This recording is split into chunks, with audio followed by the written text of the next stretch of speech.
आज का जो हमारा टॉपिक है, इसी क्रम में आज हम लोग डिस्कशन करेंगे कोहलर के अंतर्दृष्टि सिद्धांत के बारे में। Insight learning theory provided by Wolfgang Kohler. और जो ये कोहलर का सिद्धांत है, ध्यान दीजिएगा, थॉर्नडाइक, पावलोव और स्किनर तीनों व्यवहारवादी हैं, बिहेवियरिस्ट हैं। लेकिन जो कोहलर का सिद्धांत है, कोहलर का सिद्धांत व्यवहारवादी विचारधारा पर आधारित नहीं है, ये गेस्टाल्टवाद की विचारधारा पर आधारित है। कोहलर एक मनोवैज्ञानिक थे, जर्मनी के एक मनोवैज्ञानिक विचारक थे। और प्रथम विश्व युद्ध के दौरान ये अपने कुछ एक्सपेरिमेंट कर रहे थे केनरी आइलैंड में। एक द्वीप है केनरी आइलैंड। उसी समय वो विश्व युद्ध शुरू हो गया, तो ये विश्व युद्ध के दौरान उसी केनरी आइलैंड में फंस गए और वापस जर्मनी नहीं आ पाए। तब 1913 से लेकर के 1917 के बीच 4 वर्षों में वहां पर इन्होंने पशुओं पर बहुत सारे प्रयोग किए। उसमें से कुछ प्रयोग उन्होंने बंदरों पर किए, बंदर या यूं कहें एक चिंपैंजीज पर किए। और सुल्तान नाम का एक चिंपैंजी था जो इनका फेवरेट था, जिसे वो बहुत पसंद करते थे। और उस पर जो उन्होंने अपने एक्सपेरिमेंट किए कोहलर ने, उन एक्सपेरिमेंट्स के आधार पर उन्होंने उसके ऑब्जर्वेशन के आधार पर अपना अंतर्दृष्टि का सिद्धांत प्रकाशित किया, अंतर्दृष्टि का सिद्धांत दिया, इनसाइट लर्निंग थियरी दी। तो आज हम लोग बात करने जा रहे हैं वोल्फगैंग कोहलर की और उनके अंतर्दृष्टि सिद्धांत की, जहां हम लोग ये भी डिस्कस करेंगे कि गेस्टाल्ट साइकोलॉजी क्या है, गेस्टाल्ट शब्द का क्या अर्थ है, परीक्षा में ये भी पूछा जा चुका है। तो आगे बढ़ते हैं। पूरा नाम था इनका वोल्फगैंग कोहलर, डब्ल्यू कोहलर। अब हम अपनी बातचीत में इनको कोहलर कह के ही संबोधित करेंगे। एस्टोनिया में पैदा हुए 1887 में, साइकोलॉजिस्ट थे और गेस्टाल्टवादी विचारधारा के संस्थापक माने जाते हैं ये। इनके साथ कुछ लोगों ने और मिलकर के उस विचारधारा को आगे बढ़ाया। और केनरी आइलैंड में रह करके इन्होंने जो पशुओं पर प्रयोग किए, विशेष तौर पर चिंपैंजीज पर प्रयोग किए, उनके लिए पूरी दुनिया में जाने जाते हैं। इनकी पुस्तक है द मेंटालिटी ऑफ एप्स। सबसे पहले वर्ष 1917 में अपने आइडियाज को पब्लिश किया। बाद में उन्होंने अपनी पुस्तक द मेंटालिटी ऑफ एप्स में इन आइडियाज को दोबारा प्रकाशित किया, जिनके आधार पर अंतर्दृष्टि की पूरी अवधारणा विकसित हुई है, जिसके आधार पर इनसाइट लर्निंग की पूरी अवधारणा डेवलप हुई है। तो सबसे पहले गेस्टाल्ट मनोविज्ञान का क्या अर्थ है। गेस्टाल्ट जर्मन भाषा का शब्द है, ध्यान दीजिएगा, इंग्लिश का शब्द नहीं है। गेस्टाल्ट जर्मन भाषा का शब्द है और गेस्टाल्ट का अर्थ होता है समग्र या संपूर्ण। यानी गेस्टाल्ट का इंग्लिश मीनिंग क्या हुआ, होल या कंप्लीट। गेस्टाल्ट का इंग्लिश मीनिंग हुआ कंप्लीट। जर्मन भाषा का शब्द है गेस्टाल्ट। और गेस्टाल्टवाद की विचारधारा का आधार क्या है। गेस्टाल्टवादी कहते हैं कि संपूर्ण हमेशा अपने अंशों के योग से भिन्न होता है। कैसे? यहां पर वास्तविक जो उनका स्टेटमेंट है गेस्टाल्टवादियों का, गेस्टाल्टवादी कहते हैं the whole is always other than the sum of its parts. लेकिन बाद में विचारकों ने इसको किस तरह से इंटरप्रेट किया, विचारकों ने इसको इंटरप्रेट किया the whole is greater than the sum of its parts. क्या मतलब हुआ इसका? पूर्ण हमेशा अपने अंशों के योग से भिन्न होता है, या पूर्ण हमेशा अपने अंशों के योग से अधिक होता है। माने आप किसी घटना को में समझिए और समग्रता में समझिए, तो दोनों ही स्थितियों में घटना को समझने का आपका दृष्टिकोण अलग अलग होगा। यानी गेस्टाल्टवादियों का मानना है कि वास्तविक तथ्य, वास्तविक सच्चाई को अगर समझना है तो आपको किसी भी घटना को, किसी भी विषय को, किसी भी परिस्थिति का आकलन पूर्णता में करना होगा, टुकड़ों में नहीं। तो गेस्टाल्टवाद कहता है कि जब भी आप किसी चीज को समझ रहे हो तो उसको समग्रता में समझो, टुकड़ों में नहीं समझो। क्योंकि टुकड़ों को जब आप जोड़ करके समग्र परिणाम बनाने की कोशिश करोगे तो परिणाम हमेशा आधा अधूरा होगा, वो आधा सच होगा। गेस्टाल्टवाद के जो जनक हैं बेसिकली वो है मैक्स वर्दीमर। और मैक्स वर्दिमर के साथ इस विचारधारा को आगे बढ़ाया कर्ट काफका और वोल्फगैंग कोहलर ने। तो हम ये कह सकते हैं कि गेस्टाल्टवादी विचारधारा के 3 मूल जनक हैं। सबसे पहले है मैक्स वर्दिमर, याद रखिएगा, तीनों का फोटोज दिख रहा होगा आपको। दूसरे हैं कर्ट काफका और तीसरे हैं वोल्फगैंग कोहलर। हम यहां पर स्टडी करेंगे वोल्फगैंग कोहलर के आइडियाज की। तो गेस्टाल्टवाद की विचारधारा के जनक कौन? मैक्स वर्दिमर, कर्ट काफका और वोल्फगैंग कोहलर। मान लीजिए कभी प्रश्न इस प्रकार से आ जाए कि गेस्टाल्टवाद की विचारधारा का जनक कौन है, और उसमें 4 ऑप्शन हो, जिसमें से 4 ऑप्शन में से एक ऑप्शन हो, तो गेस्टाल्टवाद की जो विचारधारा के 3 जनक हैं, मैक्स वर्दिमर, दूसरे हैं कर्ट काफका, तीसरे हैं वोल्फगैंग कोहलर। परीक्षाओं में अगर प्रश्न इस प्रकार से आए कि गेस्टाल्टवाद के जनक कौन है और 4 ऑप्शन हो, ध्यान दीजिएगा, पहला ऑप्शन मान लीजिए मैक्स वर्दिमर है, दूसरा काफका है, तीसरा कोहलर है और चौथा स्किनर भी है, तब आप इसमें क्या उत्तर देंगे? इसमें भ्रमित नहीं होना, आपको मैक्स वर्दिमर पे टिक करना है। मैक्स वर्दिमर पे टिक करना है। अगर ये तीनों ऑप्शन दिए हों, वर्दिमर भी दिए हों, कर्ट काफका भी दिए हों और वोल्फगैंग कोहलर का भी नाम हो, पूरा नाम है इनका वोल्फगैंग कोहलर, तो आपको टिक करना है मैक्स वर्दिमर पे। अदरवाइज इन तीनों में से किसी एक का नाम आया हो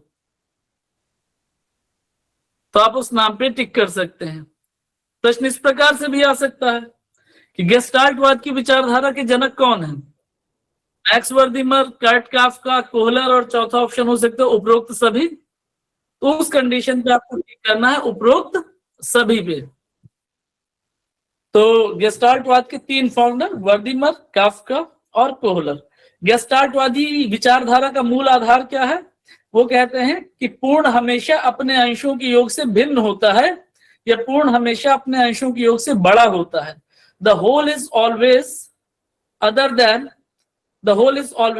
then the sum of its parts. मैं स्लाइड शेयर कर दूंगा, तब आप लोग उसमें डिटेल में फोटो देख लीजिएगा। आगे बढ़ गए हम। The whole is always other than the sum of its parts. पूर्ण हमेशा अपने अंशों के योग से भिन्न होता है। इसको एक छोटी सी कहानी से समझते हैं कि गेस्टाल्टवाद एक्चुअली कहना क्या चाहता है। एक गांव में हाथी आया, तो गांव के लोगों की जिज्ञासा हुई कि चल के हम भी हाथी देखेंगे। सब लोग हाथी देखने के लिए गए। गांव में 4 अंधे रहते थे। उनकी भी इच्छा हुई कि चलो हम भी हाथी को जाने समझे कि हाथी कैसा होता है। चारों गए हाथी को देखने के लिए, समझने के लिए।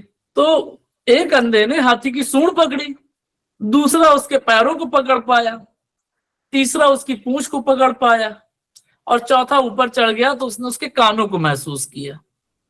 अब चारों आपस में बात करने लगे कि हाथी कैसा था। एक ने कहा, जिसने सूंड पकड़ी थी, उसने कहा भाई हाथी तो मोटे रस्से की तरह होता है। तो दूसरा बोला नहीं नहीं तुम गलत बोल रहे हो, हाथी रस्सों की तरह नहीं होता, हाथी खंबे की तरह होता है। तो तीसरा कहता है तुम दोनों गलत बोल रहे हो यार, हाथी न रस्सी की तरह होता है न खंबे की तरह होता है, बल्कि हाथी झाड़ू की तरह होता है जिसने पूंछ पकड़ी थी। तो चौथा कहता है मतलब मैंने जो देखा वो हाथी नहीं था, हाथी ऐसा नहीं होता, हाथी सूप की तरह होता है, क्योंकि उसने कानों को पकड़ा था, कानों को समझा था, महसूस किया था। तब एक बात आती है कि क्या चारों गलत बोल रहे थे? तो इसका जवाब है नहीं, चारों सही बोल रहे थे, क्योंकि उनका सच उनके अपने परसेप्शन को बता रहा था। फिर दूसरी बात आती है कि क्या चारों की बात सही थी? तो इसका जवाब है चारों की बात गलत थी, क्योंकि हाथी ना तो खंबे की तरह होता है, न रस्से की तरह होता है, न सूप की तरह होता है, और ना ही हाथी झाड़ू की तरह होता है। हाथी कैसा होता है? हाथी इन सबसे मिल करके बनता है। तो यही है गेस्टाल्टवाद। गेस्टाल्टवाद कहता है कि जब आप किसी विषय को, किसी वस्तु को, किसी घटनाक्रम को टुकड़ों में समझते हो तो आपकी स्थिति उन 4 अंधों की तरह होगी, क्योंकि आप वास्तविक तथ्य का, वास्तविक स्थिति का अंदाजा नहीं लगा पाएंगे। इसलिए गेस्टाल्टवाद कहता है कि किसी भी घटना को, किसी भी वस्तु का, किसी भी स्थिति का विश्लेषण करना है तो उसको आप पूर्णता में देखिए, उसको आप पूर्णता में समझिए, तब आप सही जजमेंट तक पहुंच पाएंगे। और यही गेस्टाल्टवाद की विचारधारा का आधार है। गेस्टाल्टवादी विचारधारा है the whole is always other than the sum of its parts. पूर्ण हमेशा अपने अंशों के योग से भिन्न होता है, या पूर्ण हमेशा अपने अंशों के योग से बड़ा होता है। ये गेस्टाल्टवाद है। तो कोहलर किस विचारधारा के समर्थक थे? आपको क्लियर हो गया कि कोहलर समर्थक थे गेस्टाल्टवाद की विचारधारा के। तो गेस्टाल्टवाद को हम समग्रवाद भी कह सकते हैं, संपूर्णवाद भी कह सकते हैं, क्योंकि गेस्टाल्टवाद किसी वस्तु, स्थिति अथवा घटना को पूर्णता में देखने पर जोर देता है, समग्रता में देखने पर जोर देता है ना। अच्छा, एक छोटा सा उदाहरण आगे मैं बढ़ने से पहले आप लोगों के सामने और रखना चाहता हूं। गेस्टाल्टवाद की विचारधारा कहां और कैसे काम करती है। गेस्टाल्टवाद की विचारधारा का संबंध इनसाइट से किस तरह से है। एक ऐसी स्थिति की हम कल्पना करते हैं कि आप कार से जा रहे हो। अब कार से आप जा रहे हो, रास्ते में एक ही जगह पर 3 लोग आपको नजर आते हैं। एक गर्भवती महिला है जो प्रसव पीड़ा से पीड़ित है। दूसरा आपका बचपन का दोस्त है जो सालों के बाद मिला है आपको। और तीसरा एक ऐसी लड़की है जिसका चयन आप अपने जीवन साथी के रूप में कर सकते हैं। एक ऐसी लड़की है या लड़का है जिसका चयन आप अपने जीवन साथी के रूप में कर सकते हैं। अब आपके सामने सिचुएशन है कि आपकी गाड़ी में एक बार में केवल एक व्यक्ति ही बैठ सकता है। या तो आप गर्भवती महिला को ले जा सकते हैं, अस्पताल पहुंचा जा सकते हैं, या आप अपने दोस्त को अपनी गाड़ी में बिठा करके अपने घर ला सकते हैं, या आप उस लड़की को जिसका चयन आप अपने साथी के रूप में करना चाह रहे हैं, उसको आप लिफ्ट दे करके आगे लेकर के जा सकते हैं। अब क्या करोगे आप? किसको लेकर के जाओगे? गर्भवती महिला को लेकर के अस्पताल पहुंचाओगे क्योंकि वो सबसे ज्यादा जरूरी काम है। अपने दोस्त के साथ समय बिताओगे या उस साथी के साथ समय बिताओगे? तो बिल्कुल सही बात है, महिला के पास 2 जान है, एकदम सही बात है। लेकिन फिर यहीं पर गेस्टाल्टवाद की विचारधारा काम आएगी। जब आप चीजों को टुकड़ों में देख रहे हो तो आप भ्रमित हो गए कि यार अगर मैं महिला को लेके जाता हूं तो मेरा दोस्त भी नाराज हो रहा है और मेरा साथी भी छूट रहा है। दोस्त को लेके जा रहा हूं तो वो दोनों छूट रहे हैं, महिला पीड़ित है। और अगर साथी को लेके जा रहा हूं तो मेरा दोस्त नाराज मुझसे और महिला को दिक्कत। क्यों? अभी आप चीजों को टुकड़ों में देख रहे हो। जब आप गेस्टाल्टवाद की विचारधारा को यूज करते हो तो आपके अंदर इंसाइट जागृत होता है। आप अपने दोस्त से कहते हो कि भाई तुम ऐसा करो, ये मेरी गाड़ी ले लो और इस महिला को अपने साथ लेकर के जाओ, पहले अस्पताल छोड़ दो, फिर तुम गाड़ी लेकर के घर आ जाना, घर में हम साथ में खाना खाएंगे। और वो वहीं उतर जाता है और अपने उस साथी के साथ बस का इंतजार करने लगता है। ये क्या हुआ? ये गेस्टाल्टिक अप्रोच हो गया। गेस्टाल्टिक अप्रोच कैसा कि उसने चीजों को समग्रता में देखा। तीनों काम हो गए। कैसे? दोस्त से कहा कि इसको अस्पताल लेकर के जाओ, अपनी गाड़ी दे दी और कहा छोड़ने के बाद तुम घर आओ, हम लोग घर पे मिलते हैं। खुद गाड़ी से उतर गया और अपने साथी के साथ, जिसका चयन वो जीवन साथी के रूप में करना चाह रहा था, उसके साथ वो बस का इंतजार करने लगा। तो जब चीजों को आपने समग्रता में देखा तो आपको एक परिणाम मिल गया, एक समाधान मिल गया। जब आप टुकड़ों में देख रहे थे तब भ्रम था। तो गेस्टाल्टवाद यही कहता है कि भाई किसी भी विचार को, किसी भी आइडिया को समझने के लिए, किसी प्रॉब्लम को समझने के लिए आपको उसे समग्रता में देखना है, उसे पार्ट्स में नहीं देखना। तो मुझे लगता है कि अब गेस्टाल्टवाद आप लोगों को क्लियर हो गया होगा कि गेस्टाल्ट की विचारधारा क्या है। बाकी बहुत गहराई पे नहीं जाना हमें, क्योंकि हमारा टॉपिक है कोहलर का सिद्धांत। परीक्षाओं में प्रश्न आया है कि गेस्टाल्ट शब्द का अर्थ क्या होता है, ये प्रश्न आ चुका है परीक्षा में। ये प्रश्न भी आ चुका है कि गेस्टाल्ट वाद के जनक कौन है, तो वो भी मैंने आपको क्लियर कर दिया। आगे चलते हैं।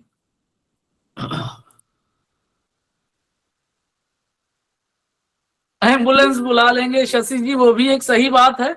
एम्बुलेंस आपने बुला ली, एम्बुलेंस बुलाने तक आप इंतजार कर रहे हैं, फिर दोस्त को कहाँ छोड़ेंगे या उस साथी को कहाँ छोड़ेंगे अपने? गाड़ी में आपके साथ एक ही व्यक्ति बैठ सकता है। खैर आगे चलते हैं। चलिए, तो अंतर्दृष्टि या इनसाइट का क्या अर्थ है? अब यहाँ पर आगे हम बार बार एक चीज पे डिस्कशन करेंगे, अंतर्दृष्टि, इंसाइट। इंसाइट का सिद्धांत ही है। आज के टॉपिक में थोड़ा सा एक आध कहानियों की चर्चा और करूंगा ताकि आप लोगों को मैं समझा सकूं। तो इनसाइट शब्द का क्या अर्थ है? अंतर्दृष्टि, अंतर मीन्स इंटरनल और साइट मीन्स नजर, दृश्य, दृष्टि। इंटरनल साइट से बना इनसाइट, हमारे अंदर की नजर। अंदर की नजर मीन्स हमारी आंखों से जो ना दिखाई दे वो हमारी इनसाइट से दिखाई देता है, हमारे मस्तिष्क की नजर। तो इनसाइट क्या है? एक छोटी सी कहानी मैं आपके सामने और रख रहा हूं। रोचक कहानी है और वास्तविक कहानी है ये।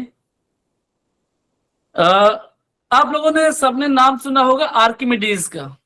मुझे लगता है सभी लोग, आप लोग परिचित होंगे आर्किमिडीज से। आर्किमिडीज ने विज्ञान में प्लवन के नियम दिए, लॉ ऑफ फ्लोटेशन दिया, और उनके कारण हम विमान बना पाए जो हवा में उड़ते हैं।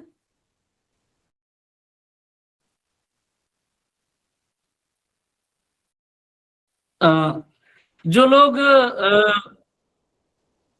बार बार इमोजी शेयर कर रहे हैं तो कृपया ना करें, कुछ लोगों को डिस्टर्ब होता है, तो इसकी कोई आवश्यकता नहीं है। आगे बढ़ते हैं। तो हम बात कर रहे थे आर्किमिडीज के सिद्धांत की। आर्किमिडीज ने प्लवन के नियम दिए, तैरने के नियम दिए, और उन्होंने बताया कि कोई चीज पानी में क्यों तैरती है और क्यों डूब जाती है। और इसी के आधार पर, इसी सिद्धांत का बेस बना करके हम वायुयान बना सके, क्योंकि जहाज हवा में तैरता है और हम पानी के बड़े बड़े जहाज, शिप बना सके। उस सिद्धांत पे हम नहीं जाएंगे, मैं जल्दी से कहानी शेयर करता हूँ। आर्किमिडीज आज से 2500 साल पहले लगभग हुए। तो यूनान के किसी शासक के दरबार में वो विद्वान के पद पर थे। लोग, ज्यादातर लोग उनसे चिढ़ते थे, ज्यादातर लोग उनसे नाराज होते थे। तो एक बार क्या हुआ, उस राज्य में एक व्यापारी आया व्यापार करने की अनुमति मांगने के लिए राजा के पास। अब जब वो अनुमति मांगने के लिए आया तो उसने राजा को उपहार स्वरूप सोने का एक मुकुट दिया, और उसने कहा, महाराज मुझे अपने राज्य में व्यापार करने की अनुमति दें, और ये शुद्ध सोने का मुकुट मैं आपकी सेवा में रख रहा हूं। राजा उससे खुश हो गया और राजा ने उसको अनुमति दे दी व्यापार करने की। व्यापारी तो चला गया। अब राजा के दिमाग में किसी ने कीड़ा डाल दिया कि महाराज हम ये कैसे जानेंगे कि जो मुकुट मिला है, जो क्राउन मिला है हमको, आपको, ये शुद्ध सोने का बना हुआ है। क्योंकि उस समय तक सोने की शुद्धता को मापने की कोई ऐसी तकनीक नहीं थी, क्लियर तकनीक नहीं थी जिसे मापा जा सके। राजा ने कहा, बात तो सही है, तो अब ये कौन बताएगा कि सोना शुद्ध है इस मुकुट का या अशुद्ध है? तो दरबारियों ने कहा कि क्यों ना आप आर्किमिडीज से कहें, बड़ा होशियार आदमी है, वो पता करके बताएगा, कोई ना कोई तरीका खोज लेगा। राजा ने आर्किमिडीज से कहा, आर्किमिडीज को बुलाया तो आर्किमिडीज आर्किमिडीज ने सोचा कि महाराज मैं कैसे बता दूंगा, मुझे क्या पता। तो राजा ने कहा, तुम्हारे पास 7 दिन का समय है, अगर तुम ये नहीं पता लगा पाए कि सोना मिलावटी है, शुद्ध है, तो तुम्हें इस राज्य से निष्कासित कर दूंगा, और जो तुम यहाँ लाभ ले रहे हो राज्य का, वो सब बंद तुम्हारा। आर्किमिडीज बड़े परेशान। खैर 7 दिन का समय था, अपने घर वापस आ गए, महल अपने पहुंच गए जहां वो रहते थे। उनको कोई ऐसा तरीका तो सूझ नहीं रहा था कि कैसे ये पता लगे कि मुकुट शुद्ध सोने का है या मिलावटी सोने का है। तो परेशान, टाइम बीतता जा रहा था। 7वां दिन आया, आखिरी दिन था। लगातार वो इसी प्रॉब्लम में चिंतन में पड़े हुए थे कि क्या होगा, कैसे होगा। आखिरी दिन जब आया तो उन्होंने सोचा, एक बार और मैं जाके शाही गुसल खाने में, यानी शाही बाथरूम में, शाही स्नानागार में जाके स्नान कर लूं, बाथ टब में जाकर के। उन्होंने, क्योंकि आज के बाद तो मुझे राज्य से निकल जाना है, तो उन्होंने अपने नौकर को कहा कि जाओ मेरा टब पानी से भर दो एकदम लबालब, मैं स्नान करूंगा आज। नौकर ने ऐसा ही किया। आर्किमिडीज पहुंचे बाथरूम में, और जैसे ही वो बाथरूम के अंदर बाथरूम घुसे और बाथ टब में जैसे ही बैठे, तो वैसे ही बहुत सारा पानी निकल करके बाथरूम में फैल गया। सोया हुआ था, तो जब उस बाथ टब में उतरे तो बहुत सारा पानी स्पिल आउट हो गया। जैसे ही पानी स्पिल आउट हुआ तो आर्किमिडीज के दिमाग में बल्ब जला, लाइट जल गई, आहा मोमेंट, माने सॉल्यूशन उनको मिल गया। वो तुरंत मिशन में थे बिना कपड़ों के, ऐसा इतिहासकार लिखते हैं उस समय के। वैसे ही वो भागते भागते दरबार में गए और एक ही शब्द चिल्ला रहे थे, eureka eureka, I found. Eureka का अर्थ होता है मैंने खोज लिया। जब वो दरबार में पहुंचे तो सबने सोचा कि पागल हो गए सदमे में। आर्किमिडीज ने कहा कि महाराज ने खोज कैसे डाला, कुछ शुद्ध सोने का है या मिलावटी सोने का है? तो राजा ने कहा ठीक है बताओ। आर्किमिडीज ने कहा महाराज हमको ये नहीं पता कि व्यापारी ने जो मुकुट दिया ये शुद्ध सोने का है या मिलावटी सोने का है, लेकिन हमारे दरबार, हमारे कोष में जो सोना है वो तो हमको पता है कि हमने खुद रिफाइंड करा के रखा है, वो शुद्ध सोना, वो प्योर गोल्ड है। महाराज ने कहा बिल्कुल वो हमें पता है। तो राज्य कोष से शुद्ध सोना मंगवाया गया और राज्य के सबसे होशियार जौहरी को बुलाया गया और उस जौहरी को कहा गया कि जैसा ये मुकुट है हूबहू इसी आकार का, इसी बनावट का, इसी आयतन का और इसी द्रव्यमान का एक दूसरा मुकुट तैयार करो। दूसरा मुकुट बनाया गया। अब दो मुकुट हो गए, एक जो व्यापारी ने दिया था, एक जो राजकोष के सोने से बना था। आर्किमिडीज ने एक टब में पानी मंगवाया और पहले मिलावटी मुकुट को उस पानी में डुबोया, तो जितना पानी बाहर निकला आर्किमिडीज ने उस पानी को नाप लिया। फिर शुद्ध सोने के मुकुट को जब डुबोया और जितना पानी निकला तो उसको नाप लिया। तो पानी में अंतर था। यहाँ पर आर्किमिडीज ने फिर यहाँ कहा महाराज इसके मुकुट में मिलावट है। क्यों मिलावट है? क्योंकि जब आकार सेम, पदार्थ सेम, आयतन सेम, द्रव्यमान सेम, तो घनत्व भी सेम, तो बाहर विस्थापित होने वाले द्रव यानी पानी की मात्रा भी या पानी का वॉल्यूम भी सेम होना चाहिए था, लेकिन ऐसा नहीं हुआ। खैर व्यापारी को बुलाया गया, डांट के पूछा गया तो उसने स्वीकार कर लिया। और इस एक चीज से आर्किमिडीज ने आगे घनत्व की परिभाषा दी। आप जानते होंगे, मैं उस पर नहीं जाऊंगा, डेंसिटी पे। और इसी एक चीज से आर्किमिडीज ने बाद में प्लवन के नियम, लॉ ऑफ फ्लोटेशन दिए। तो जो आर्किमिडीज के अंदर जो दिमाग में जो बत्ती जली थी, जो लाइट जली थी, जो अहा मूवमेंट था, वो क्या था? वो आर्किमिडीज की इंसाइट थी, वो आर्किमिडीज की अंतर्दृष्टि थी। आप जब वैज्ञानिकों के बारे में पढ़ोगे तो चाहे देखोगे कि जेम्स वाट ने केतली को देख करके स्टीम इंजन बनाने का आइडिया निकाल लिया। ऐसी तमाम कहानियां हैं, उन पर बहुत ज्यादा नहीं जाऊंगा मैं, समय ज्यादा लगेगा। तो कुल मिला करके जो आर्किमिडीज के दिमाग में जो आइडिया आया, आर्किमिडीज के दिमाग में आइडिया क्या था? आर्किमिडीज के दिमाग में ये आइडिया उनका इंसाइट था ये। और उसके बाद जो उन्होंने किया वो क्या था? वो इंसाइट लर्निंग थी। तो इंसाइट का क्या अर्थ हुआ? हमारे मस्तिष्क में अचानक प्रकट होने वाली समझ, जिसकी सहायता से हम किसी प्रॉब्लम को सॉल्व कर सकते हैं, दैट इज कॉल्ड इंसाइट। इसको अंतर्दृष्टि कहते हैं। ये किन दो चीजों पर आधारित है? ये बुद्धि पर आधारित है और हमारी इमेजिनेशन स्किल्स पर आधारित है, हमारी कल्पनाशीलता पर आधारित है। माने इंसाइट लर्निंग कहती है कि अधिगम कई बार इंसाइट से उत्पन्न होता है और इंसाइट यकायक अचानक उत्पन्न होती है। हमारे मस्तिष्क की शक्ति है इंसाइट। तो इंसाइट लर्निंग रटने का विरोध करती है, insight learning trial and error का विरोध करती है, इंसाइट लर्निंग किसी तरह के अनुबंधन का भी विरोध करती है। तो आपने तीन विचारधाराएं अधिगम की पढ़ी, पावलोव की, स्किनर की, थॉर्नडाइक की। चौथी विचारधारा कोहलर की, वो तीनों का विरोध करते हैं। कोहलर कहते हैं कि भैया लर्निंग अचानक हो सकती है, इंसाइट अचानक उत्पन्न हो सकती है, जिससे हमको किसी प्रॉब्लम को सॉल्व करने की कैपेसिटी मिल जाती है। लेकिन ये सिद्धांत भी अपने आप में पूर्ण नहीं है, क्योंकि हर बार लर्निंग इंसाइट बेस्ड नहीं होती। कई बार लर्निंग ट्रायल एंड एरर से होती है, कई बार लर्निंग कंडीशनिंग से होती है। तो चारों में से कोई भी सिद्धांत अपने आप में कंप्लीट नहीं है। तो इंसाइट लर्निंग क्या कहती है कि सीखना अचानक होता है। तो अंतर्दृष्टि क्या है?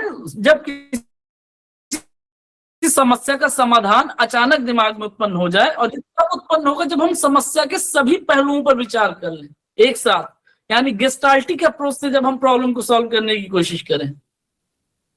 मैंने 2 उदाहरण आपके सामने रखे, 2-3 उदाहरण, मुझे लगता है समझ में आ गया होगा कि अंतर्दृष्टि क्या है।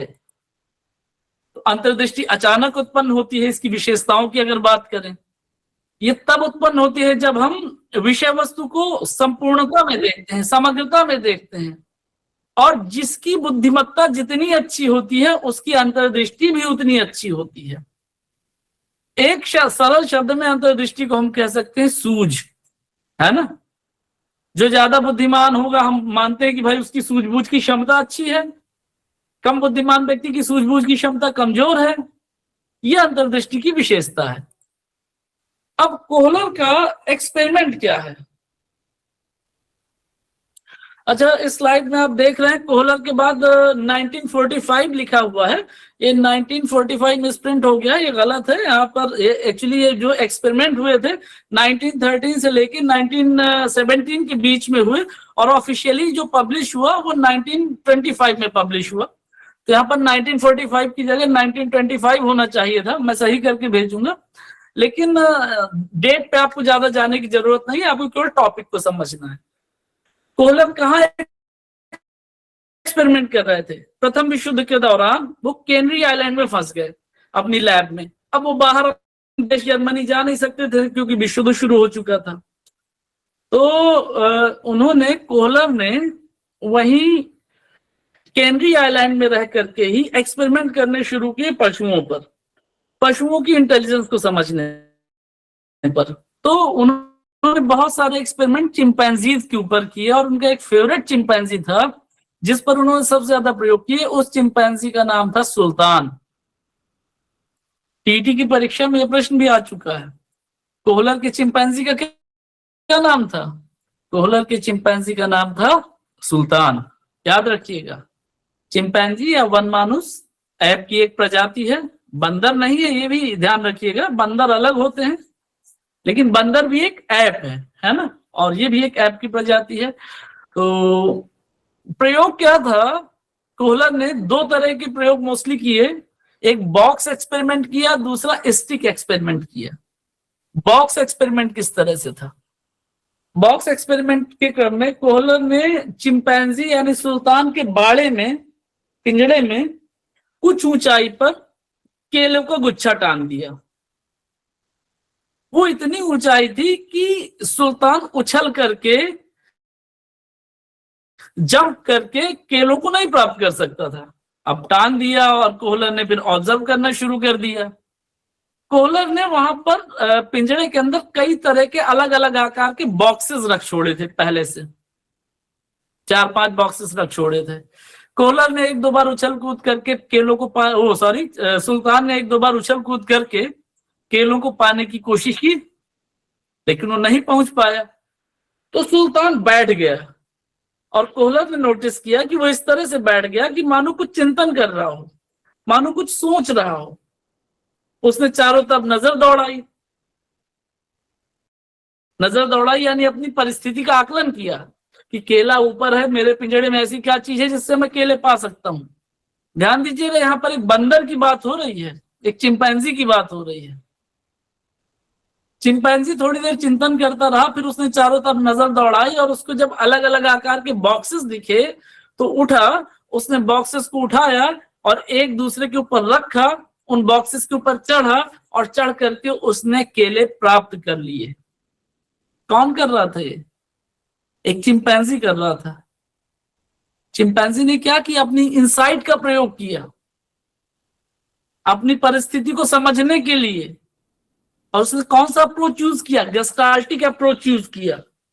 उसने अपनी सिचुएशन को समग्रता में जब एनालाइज किया तो एक सॉल्यूशन तक पहुंच गया कि भाई इस तरह से मैं केलों के गुच्छे को प्राप्त कर सकता हूं। ये कोहलर का पहला एक्सपेरिमेंट है। ये कोई इंसान नहीं कर रहा था, कोई बच्चा नहीं था, ये एक बंदर ने ऐसा किया, एक चिंपैंजी ने ऐसा किया। तो अंतर्दृष्टि से, अपनी सूझ से, अपनी समझ से केले के गुच्छे को प्राप्त कर लिया। और भी तमाम एक्सपेरिमेंट उन्होंने किए। 2 एक्सपेरिमेंट की मैं चर्चा कर रहा हूं। अपने दूसरे एक्सपेरिमेंट के क्रम में कोहलर ने अब की बार पिंजड़े में बॉक्सेस के बजाय अलग अलग आकार की, बिल्कुल रेलवे स्टेशन पर बंदर टोटी खोलकर पानी पी लेते हैं, एकदम सही है। और आप और नोटिस कीजिएगा, वो इंसानों से ज्यादा समझदार हैं, वो टोटी बंद भी करते हैं पानी पीने के बाद। कई बार चित्रकूट के परिक्रमा मार्ग में बंदर हैं, इंसान नहीं बंद करता, पीने के बाद पानी को बहने देता है। अब सोचिए बुद्धिमान ज्यादा कौन हुआ, इंसान या बंदर? माने बंदर हमसे कई चीजों में ज्यादा बुद्धिमान।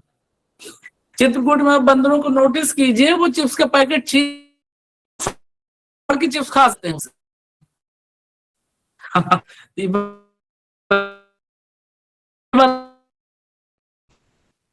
चलिए अगले एक्सपेरिमेंट में क्या किया, आपकी बात बॉक्सेस के बजाय अलग अलग आकार की 2-3 छड़ियां रख दी, जिनको एक दूसरे में फंसाया जा सकता था, और केले के गुच्छे ऊपर टांग दिए गए। अब की बार फिर चिंपैंजी सुल्तान ने वही व्यवहार दर्शाया। पहले पाने की कोशिश की, लेकिन जब नहीं पा पाया तो उसने, वो बैठ गया मानो चिंतन कर रहा हो, और उसने चारों तरफ देखा, और देखने के क्रम में उसने फिर देखा कि मेरे पास चारों तरफ छड़ियां पड़ी हुई है 2-3। उसने कोशिश की उन स्टिक्स को आपस में जोड़ने की, वो स्टिक्स जोड़ ली उसने, और जोड़ करके उनसे केले का गुच्छा नीचे गिरा लिया, और केला पा गया। फिर ये दोनों बातें ये साबित करते हैं, दोनों एक्सपेरिमेंट ये साबित करते हैं कि केले के गुच्छे को चिंपैंजी ने सीख लिया। कैसे सीखा? ट्रायल एंड एरर से तो नहीं सीखा। अब इस पे भी बात करते हैं कि बुद्धि है या अनुभव है, क्या है, इस पे बात करते हैं अभी। कौवे ने घड़े में कंकड़ डालकर पानी पी लिया। बच्चों को बुद्धिमत्ता का महत्व सिखाने के लिए बातें, ये कहानी सुनाई जाती है। पिंकी जी भारत के भी कोई मनोवैज्ञानिक हैं, बिल्कुल भारत में भी मनोवैज्ञानिक हैं, लेकिन उतना काम नहीं हुआ। अभी आगे चर्चा करते हैं। तो केले के गुच्छे को उसने बंदर ने छड़ियों को जोड़ करके पा लिया। अब एक बात आई कि ये अंतर्दृष्टि थी कि अनुभव था? तो कोहलर के प्रयोग में तो ये अंतर्दृष्टि थी, क्योंकि बंदर के सामने पहले इस तरह की सिचुएशन नहीं आई थी। लेकिन अब जब 4, 6, 10 बार इस एक्सपेरिमेंट को दोहराया गया, तो अब बंदर को सोचने की जरूरत नहीं पड़ी। वो बॉक्सेस देखेगा, वो छड़ियां देखेगा, और आसानी से पा लेगा। ये अनुभव हो गया। चित्रकूट के बंदर नल का टैप खोल करके, पानी का टैप खोल करके अब ये उनका अनुभव हो गया, क्योंकि ये उन्होंने सीख लिया। उन्होंने कई बार देखिएगा फॉलो भी किया, ह्यूमन बिहेवियर को फॉलो करके भी उन्होंने सीखा। अधिगम हर तरह से होता है, ट्रायल एंड एरर से भी होता है, अनुकरण से भी होता है, अनुबंधन से भी होता है, और अंतर्दृष्टि से भी होता है। कोई एक चीज अधिगम को पूरी तरह से परिभाषित नहीं कर सकती है। भारत के वैज्ञानिकों, मनोवैज्ञानिकों की बात करें तो आप देखेंगे कि यहाँ पर हम जितने भी मनोवैज्ञानिकों के बारे में पढ़ रहे हैं, उनमें से कोई भी भारतीय नहीं है। ज्यादातर अमेरिकी हैं, मोस्टली अमेरिकी हैं, और जर्मन और रशियन साइकोलॉजिस्ट भी हैं। लेकिन भारत में मनोविज्ञान पे काम हुआ है। 1918 के आसपास सबसे पहले कलकत्ता विश्वविद्यालय में मनोविज्ञान विषय पढ़ाया जाना शुरू हुआ भारत में, और उसके पहले मनोविज्ञान कोई यहाँ जानता नहीं था। तो इस लेवल के रिनोन्ड साइकोलॉजिस्ट भारत में नहीं है। कुछ एक साइकोलॉजिस्ट हैं जिन्होंने कुछ साइकोलॉजिकल टेस्ट बनाए हैं, जिनके बारे में हम आगे डिस्कशन करेंगे, लेकिन ऐसे कोई पर्टिकुलर आइडियाज उनके मनोविज्ञान में नहीं है। अभी कुछ दिन पहले मैंने एक मनोवैज्ञानिक के बारे में बताया था आपको, नोआम चॉम्स्की के बारे में। भाषा अर्जन का सिद्धांत दिया था उन्होंने। अभी इस समय उनका नाम बड़ा चर्चित है। एप्स्टीन फाइल्स से आप लोग परिचित होंगे। एक अमेरिकी अपराधी, अरबपति अपराधी एप्स्टीन, उसकी फाइल्स को पब्लिश करने की घोषणा की है डोनाल्ड ट्रंप ने। आज ही पब्लिश कर रहे हैं वो उसको। तो एप्स्टीन फाइल्स में नोआम चॉम्स्की का भी नाम सामने आ रहा है। अब देखने में पता चलेगा कि नोआम चॉम्स्की किस हद तक उसके अपराधों में शामिल थे, और शामिल थे भी या नहीं थे। तो नोआम चॉम्स्की, समस्या जब गंभीर हो तो उस पर लगातार मंदोहराता समाधान करने के लिए। बिल्कुल आगे इस पे बात करेंगे। ये अंतर्दृष्टि का एक चरण है। कैसे? मैंने 2 एक्सपेरिमेंट बताया आपको। अब इसके आधार पर, अपने इस ऑब्जर्वेशन के आधार पर, एक्सपेरिमेंट्स के आधार पर कोहलर ने क्या ऑब्जर्वेशन किया? कोहलर ने कहा कि अधिगम अंतर्दृष्टि पर भी आधारित हो सकता है। तो कैसे? उन्होंने कहा कि अंतर्दृष्टि अधिगम वह प्रक्रिया है जिसमें समस्या का समाधान किसी स्थिति के समग्र विश्लेषण से और उसके विभिन्न अंगों के मध्य संबंध को पहचानने से प्राप्त होता है। तो कुल मिलाकर के अंतर्दृष्टि आधारित अधिगम परिस्थिति के संपूर्ण विश्लेषण पर या परिस्थिति को समग्रता में देखने पर बल देता है। अब अंतर्दृष्टि आधारित अधिगम के चरण कितने होते हैं? ये 4 चरण अंतर्दृष्टि आधारित अधिगम की परीक्षा में टेट में भी पूछे गए हैं, सीटेट में भी पूछे गए हैं। तो इनका उल्लेख किया था ग्राहम वॉलेस ने 1926 में। ये 4 चरण कोहलर ने नहीं बताए, ये 4 चरण बताए हैं ग्राहम वॉलेस ने वर्ष 1926 में। उनकी एक पुस्तक प्रकाशित हुई, द आर्ट ऑफ थॉट, और द आर्ट ऑफ थॉट में उन्होंने 4 चरणों के बारे में बताया।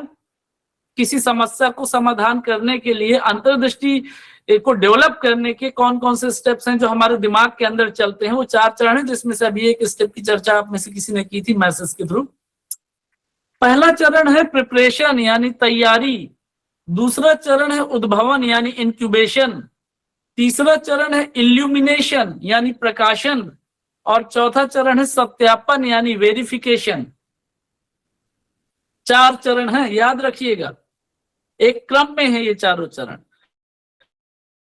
पहला चरण तैयारी, दूसरा चरण उद्भवन, तीसरा चरण प्रकाशन और चौथा चरण सत्यापन। प्रिपरेशन, इंक्यूबेशन, इल्यूमिनेशन और वेरिफिकेशन किसने बताए? ये 4 चरण। ये 4 चरण बताए ग्राहम वॉलेस ने। अच्छा, अब प्रिपरेशन, इंक्यूबेशन, इल्यूमिनेशन और वेरिफिकेशन क्या है?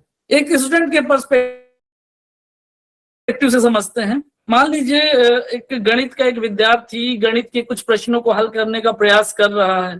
अब अचानक से कुछ प्रश्न उसके दिमाग उसको ऐसे मिलते हैं जिनका वो उत्तर नहीं जान पा रहा, जिनको नहीं हल कर पा रहा है। तो सबसे पहले क्या करेगा? वो एक तैयारी करेगा, प्रश्नों को हल करने की तैयारी कैसे करेगा? अपने उस प्रियर नॉलेज को गैदर करेगा कि भाई क्या क्या आइडिया मैं इसमें लगा सकता हूं, और सोचेगा कि किसी तरह से प्रश्न हल हो जाए। लेकिन जब फिर प्रश्न नहीं हल होगा तो कई बार हम क्या करते हैं, जब हम पढ़ते पढ़ते थक जाते हैं, कोई प्रॉब्लम है नहीं सॉल्व कर पा रहे, हम कई बार चुपचाप आंख बंद करके बैठ जाते हैं, म्यूजिक सुनने लगते हैं और अपने दिमाग को थोड़ा आराम देते हैं। फिर दूसरा चरण हो गया उद्भवन। अचानक से जब हम आराम से बैठे हैं तब अचानक से हमारे दिमाग में बत्ती जलती है, घंटी बजती है कि भाई इस प्रॉब्लम को तो ऐसे सॉल्व किया जा सकता था। ये तीसरा चरण हो गया इल्यूमिनेशन। और अंत में हम उस प्रॉब्लम को सॉल्व करते हैं जो आइडिया हमारे दिमाग में आया उससे। अगर प्रॉब्लम सॉल्व हो गई तो हमारा आइडिया सत्यापित हो जाता है, वेरीफाइड हो जाता है। तो किसी भी प्रॉब्लम को सॉल्व करने के अंतर्दृष्टि आधारित अधिगम के या अंतर्दृष्टि के 4 चरण हैं। पहला चरण है तैयारी, दूसरा चरण है उद्भवन, तीसरा चरण है प्रकाशन और चौथा चरण है सत्यापन। उद्भवन क्या है? उद्भवन हमारी दिमाग की वह स्थिति है जब वास्तव में हम ये सोचते हैं कि हम दिमाग को आराम दे रहे हैं, लेकिन हमारा दिमाग प्रॉब्लम पे इनडायरेक्टली काम करता रहता है। जैसे अभी आपने कहा था कि आंख बंद करके हम लगातार प्रॉब्लम के बारे में हमारा दिमाग सोचता रहता है, हम दोहराते रहते हैं। वो क्या कंडीशन थी? वो थी उद्भवन की कंडीशन, इंक्यूबेशन की कंडीशन। पहला चरण है तैयारी यानी प्रिपरेशन, दूसरा चरण है उद्भवन यानी इंक्यूबेशन, तीसरा चरण है प्रकाशन यानी इल्यूमिनेशन और चौथा चरण है वेरिफिकेशन यानी सत्यापन। चिंपैंजी ने पहले केलों को पाने के लिए थोड़ा उछल कूद की, तो तैयारी थी उसकी। फिर वो सोचने बैठ गया चिंतन करने लगा, वो उद्भवन था, इंक्यूबेशन था, जब दिमाग में इंटरनली आइडिया चल रहा है। बिल्कुल मैं बताता हूँ नीरज जी। अभी अचानक से दिमाग में आइडिया आया कि भाई मैं बॉक्सेस के ऊपर बॉक्स रख के केलों के गुच्छों तक पहुंच सकता हूं, ये प्रकाशन था। और अगर वो केलों को गुच्छों को उसने उस तरीके से पा लिया तो उसका ये तरीका क्या हुआ, उसकी अंतर्दृष्टि सत्यापित हो गई, ये वेरिफिकेशन था। किसी समस्या पर अप्रत्यक्ष रूप से चिंतन करना उद्भवन है। जब आप प्रत्यक्ष रूप से नहीं कर रहे, अप्रत्यक्ष रूप से कर रहे हो, आप अपनी नजर में आराम कर रहे हो, लेकिन उद्भवन का काम दिमाग के अंदर अपने आप होता रहता है, स्पॉन्टेनियस होता है वो। जैसे आर्किमिडीज की मैंने घटना बताई, आर्किमिडीज सबसे पहले आए होंगे तो उन्होंने तमाम ट्राई किया होगा कोई तरीका मिल जाए। वो क्या था, वो प्रिपरेशन था। फिर आर्किमिडीज ने क्या किया, कोई तरीका नहीं मिल रहा तो चलो वो आराम करने लगे। फिर कभी बाथ टब में बैठ के नहाते रहते, सोचते रहते, बिस्तर पे लेटे हैं, सो रहे हैं अपनी नजर में, लेकिन दिमाग के अंदर तो वो चीज चल रही है। वो जो कंडीशन है जब आप प्रत्यक्ष रूप से कुछ नहीं कर रहे हो, लेकिन आपका दिमाग अप्रत्यक्ष रूप से समस्या के समाधान पर काम कर रहा है, तो वो कंडीशन है उद्भवन की। और समस्या समाधान की प्रक्रिया का सबसे महत्वपूर्ण चरण, गेस्टाल्टवादी विचारक इसी को मानते हैं, उद्भवन को ही मानते हैं। आप अपने दैनिक जीवन में भी देखिए, कोई प्रॉब्लम आती है तो दिमाग में हमारे चलता रहता है, अचानक से आइडिया क्लिक कर जाता है कि भाई नहीं ऐसे तो हो सकता है, ऐसे तो काम बन सकता था मेरा। तो जब ये आइडिया आ गया कि ऐसे तो काम हो सकता था, तो वो इल्यूमिनेशन हो गया, प्रकाशन हो गया। अब आपने चेक कर लिया कि ये जो दिमाग में मेरे आइडिया आया, इससे मेरा काम हुआ या नहीं हुआ, इससे सफलता मिली या नहीं मिली, वो क्या हुआ, वो वेरिफिकेशन हो गया आपके आइडिया का। और अगर आइडिया वेरीफाई हो गया तो आगे ऐसी सिचुएशन आएगी तो फिर आप उसी आइडिया को फॉलो करोगे।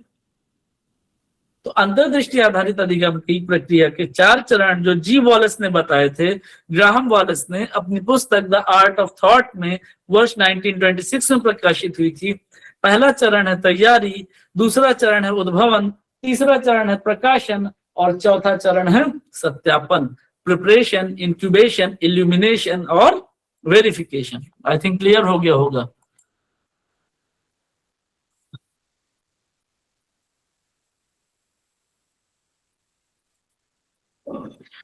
तो ये तो भाई बात हो गई अंतर्दृष्टि आधारित अधिगम की, अंतर्दृष्टि की, गेस्टाल्टवाद की और कोहलर के प्रयोग की। लेकिन यहाँ पर कुछ बातें हैं इसके, ये बहुत सारी चीजों से प्रभावित होती है हमारी अंतर्दृष्टि। कैसे प्रभावित होगी, एक तो हमारी बुद्धिमत्ता से प्रभावित होती है। बुद्धिमान व्यक्ति की अंतर्दृष्टि अच्छी होगी, कम बुद्धिमान व्यक्ति की अंतर्दृष्टि अच्छी होगी, बुरी होगी या कम अच्छी होगी। कई बार आप देखते हो किसी व्यक्ति को आप दूरदर्शी कहते हो। कैसे व्यक्तियों को दूरदर्शी कहा जाता है, जो समस्या को आने से पहले अंदाजा लगा लेते हैं, भाप लेते हैं। तो कैसे भापते हैं, अपनी अंतर्दृष्टि से भापते हैं। तो बुद्धिमान व्यक्ति की अंतर्दृष्टि अच्छी होगी, कम बुद्धि वाले व्यक्ति की अंतर्दृष्टि कम अच्छी होगी।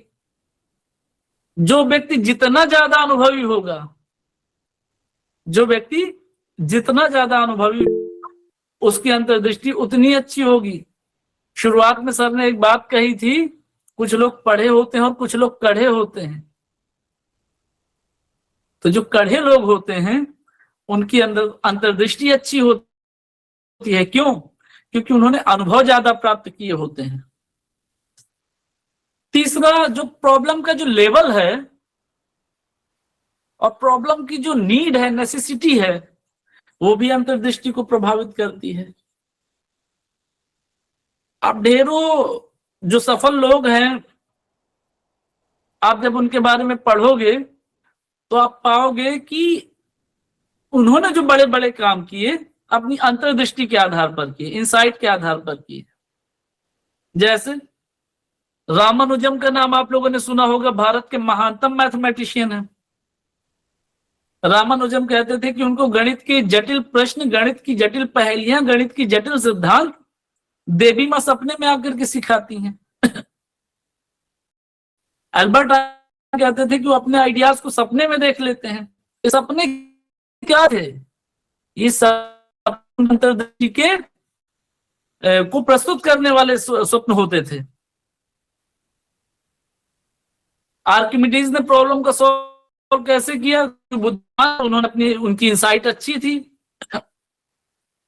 जेम्स वाट अनपढ़ था, कम पढ़ा लिखा था, लेकिन उसने बार बार ऊपर नीचे होते देखा इस टीम की वजह से, तो उसके दिमाग में आया कि इस टीम में ताकत है और उसने स्टीम इंजन बना दिया। कैसे बनाया? उसकी इंसाइट थी, अंतर्दृष्टि। तो एक बात याद रखिएगा, किताबें पढ़ करके रट्टा मार लेने से अंतर्दृष्टि नहीं अच्छी होती। परीक्षा में बहुत अच्छे अंक प्राप्त कर लेने से भी अंतर्दृष्टि अच्छी नहीं होती। तो ये बहुत, अपने बच्चों को हम इस बात पे ही फोकस करें कि भाई रट कर लेना सब कुछ नहीं होता है, महत्वपूर्ण है वो, बुद्धिमत्ता विकसित करना ज्यादा जरूरी है। खैर, आयु का भी प्रभाव पड़ता है अंतर्दृष्टि पर। कम आयु वाले व्यक्ति की अंतर्दृष्टि कमजोर होगी क्योंकि उसके पास अनुभव नहीं है। अधिक आयु वाले व्यक्ति की अंतर्दृष्टि अच्छी होगी ज्यादातर मामलों में। अब यहाँ पे आप थोड़ा सा थॉर्नडाइक, स्किनर में थोड़ा सा डिफरेंस समझ लेते हैं। यहाँ पे थॉर्नडाइक का अधिगम पूरी तरह से प्रयत्न और त्रुटि पर आधारित है। कोहलर के अधिगम में भी प्रयत्न और त्रुटि कहीं ना कहीं शामिल है, क्योंकि बंदर पहले प्रयास करता है।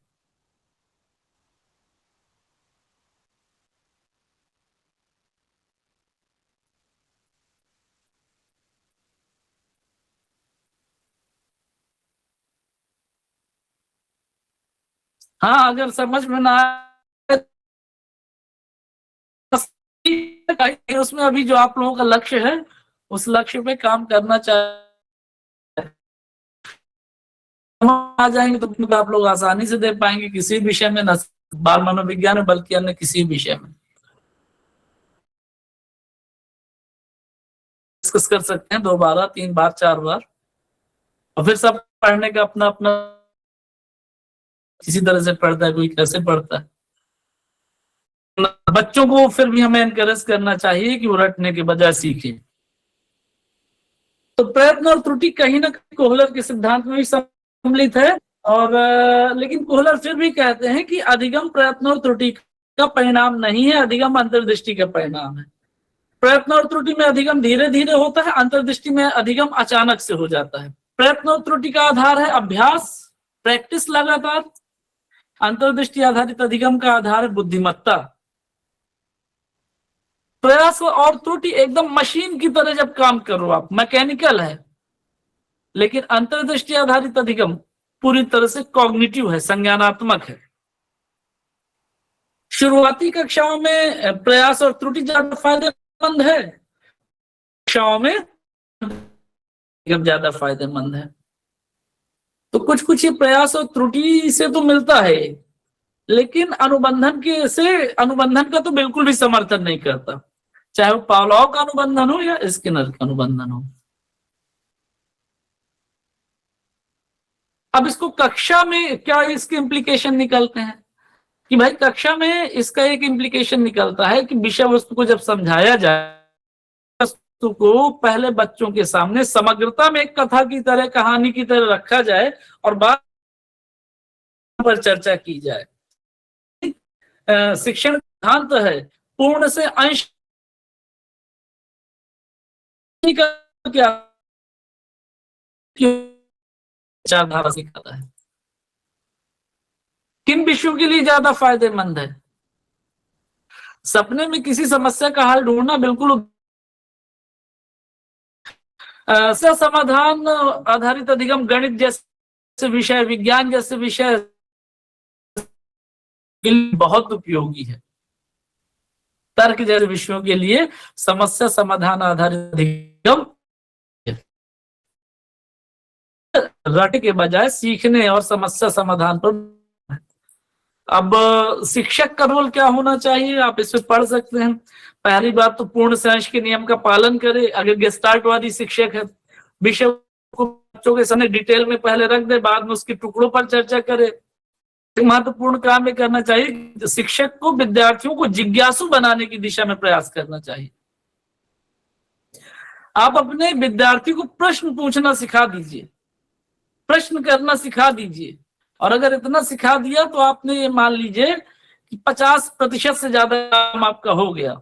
अगर विद्यार्थी उत्पन्न होने लगे, बच्चे के अंदर अगर प्रश्न उत्पन्न होने लगे, रटने को हतोत्साहित करता है, ये सूझ और समझ से सीखने को प्रोत्साहित करता है, बच्चों के पुराने अनुभवों को प्रोत्साहित करता है इस विचारधारा वाला शिक्षक। क्रिटिसिज्म पे मैंने आपसे चर्चा कर ही ली, छोटे बच्चों के लिए उपयोगी नहीं है, कम बुद्धिमत्ता वाले बच्चों या लोगों के लिए उपयोगी नहीं है ना। हर बार हर एक प्रॉब्लम केवल सूझ से सॉल्व नहीं हो सकती, कई बार प्रॉब्लम एरर से भी सॉल्व होती हैं। जैसे कल मैंने एग्जांपल दिया था कि डॉक्टर सही दवा लिखना ट्रायल एंड एरर से सीखता है, सूझ से नहीं सीखता, सूझ तो बाद में आती है। या हम ये कह सकते हैं बेस कहीं ना कहीं ट्रायल एंड एरर ही है ना।